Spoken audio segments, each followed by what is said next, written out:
2012 yılından bugüne kadar Allah'a hamdolsun onu oku, onu yaşa temasıyla yaptığımız siyer yarışması sınavımız hamdolsun bugün itibariyle son bulmuştur. Bu sene de gayet güzel bir katılım oldu. 77 il merkezinde, 260 ilçe merkezinde toplamda 337 merkeze sınav yapıldı. Tabii bunun dışında özellikle kırsal kesimlerde de birçok noktada sınavımız söz konusu yapıldı hamdolsun. Gerçekten de ciddi anlamda bir katılım vardır. Yani Türkiye'nin dört bir tarafında sınava ciddi manada bir katılım var. Gençlerimiz 7'den 70'e herkes katılıyor. Erkeği olsun, kadını olsun.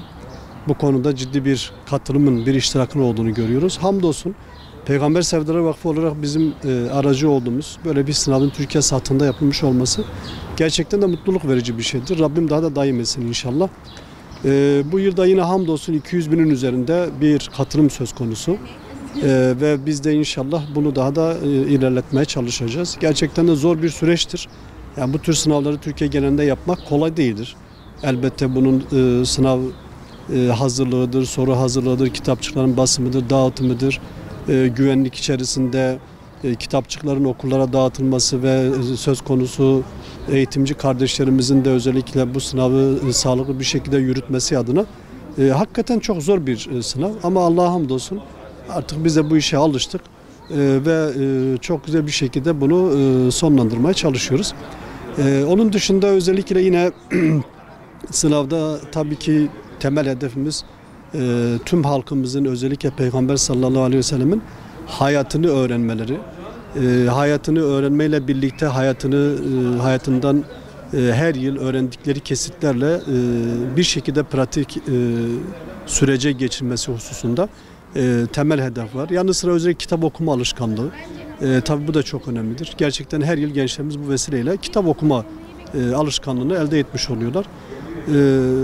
Dediğim gibi yani çok şükür güzel bir havada, güzel bir atmosferde Türkiye'nin dört bir tarafında bu sınavı bitirmiş bulunmaktayız. Rabbim hayırlı etsin inşallah. Herkese tekrardan katılımlarından dolayı teşekkür ederim. Şimdi tabii bu akşam itibariyle saat 16 ile 18 arasında birinci ve ikinci kategoriler. Saat 20 itibariyle de 3. ve 4. kategoriler Rehber TV ekranlarında eğitim komisyondaki kardeşlerimiz bu konuda cevap anahtarlarını açıklayacaklar. Hem soruları okuyacaklar hem cevap anahtarını verecekler. Sınavın tabii ki rutin olarak sonucu normalde bir hafta 10 gün sonradır.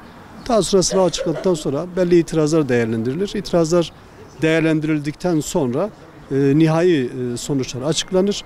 Ve tabii ki hani malumunuz bu sınav ödüllü bir yarışma sınavıdır.